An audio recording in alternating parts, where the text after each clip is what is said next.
आगे क्या हुआ जानने के लिए चलते हैं प्रतिमा के पास। बिल्कुल, आगे क्या हुआ अब आपको समझाने की हम कोशिश करने वाले हैं। अपने नागरिकों के गुस्से को देखते हुए इजरायली सरकार बड़े एक्शन लेने के लिए पूरी तरीके से तैयार हो गई। अब हुआ क्या ये समझिए। देखिए, आपके सामने जानकारी है, तत्कालीन इजरायली पीएम गोल्डा मेयर ने बदले का फैसला लिया अपने नागरिकों का गुस्सा देखते हुए। इसके बाद चुन चुनकर आतंकियों के खात्मे का पूरा प्लान तैयार किया गया। दुश्मनों को मारने के लिए 5 टीम यहां पर गठित की गई। बता दें आपको 20 से 25 दुश्मनों की बाकायदा लिस्ट तैयार की गई थी, जिनके खात्मे का ये पूरा प्लान तैयार किया गया था। यूरोप से मध्य पूर्व के देशों में ये तमाम दुश्मन छिपे हुए थे और इसके बाद 12 साल तक मोसाद का ये पूरा ऑपरेशन इनके खिलाफ चला। बता दें आपको इटली, फ्रांस, लेबनान तक ये ऑपरेशन चलता रहा। इसके अलावा जानकारी ये भी कि बेरूत में 3 मास्टरमाइंड्स को उस दौरान मार दिया गया था।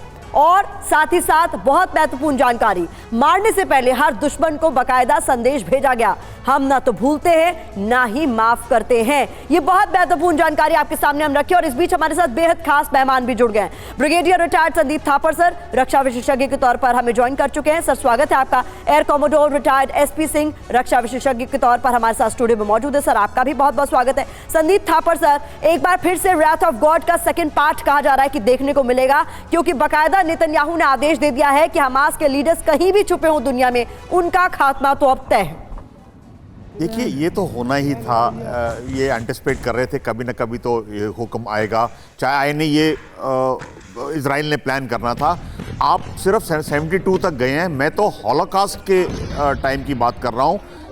1945 में जो कंसंट्रेशन कैंप्स में जूस को मारा गया था नाजीज के, 50-60 साल तक इजरायली मोसाद के लोग उन्हें ढूंढते रहे और उनको ख़त्म, एक को तो अर्जेंटीना में जाके ख़त्म किया था करीब 40-45 साल बाद। तो अगर इतनी उनकी मेमोरी है कि 50 साल पुरानी या 70 साल पुरानी जो उनकी अगेंस्ट हुआ था, गलत बात हुई थी जूस के अगेंस्ट, उसका बदला ले सकते हैं। तो 72 में हमने देख ही लिया कि वो लेते हैं, तो और 20 में भी लेते रहे हैं और भी कहीं को टारगेट किया है, इक्का दुक्का वो ज़्यादा प्रोमिनेंस में नहीं आए। तो ये तो होना ही था। हमास का ये चुन चुन के, जिसे कहते हैं चुन चुन के मारेंगे, अपने टाइम से मारेंगे, चाहे 1 साल लगे, 2 साल लगे, 10 साल लगे, वो लिमिटेड टाइम पे जी रहे हैं वो हमास के लीडर जिन्होंने ये कार्रवाई की। तो कुल मिलाकर सिंह सर, यहाँ पर मैसेज क्लियर करने की कोशिश की जा रही है। इस पर भी आगे बात करेंगे कि क्या ये मैसेज देने की कोशिश आगे की जा रही है कि जो गलती आपने की वो आगे फ्यूचर में कोई भी दोहराने की जहमत ना उठाए, इसलिए ये पूरा बड़ा फैसला लिया गया। इस पर बात करेंगे, लेकिन बड़ी खबर बता दें, इजराइल की एटमी पावर को लेकर हड़कंप मच गया है। रूस का दावा, तुर्की ने शुरू कर दी है जांच। इजराइल के पास एटम बम है या नहीं, इसकी जांच शुरू कर दी गई है। इजराइल के एटम बम का पता लगाने की अब कोशिश भी की जा रही है, क्योंकि इसको लेकर कई देशों में अब दहशत का माहौल बताया जा रहा है। तो इजराइल के एटम बम का पता लगाने की कोशिश की जा रही है, इसको लेकर तुर्की ने जांच शुरू कर दी है। यह भी साफ कर दिया गया है कि इजराइल के पास एटम बम है या नहीं, इसका पता लगाना अब बहुत जरूरी है।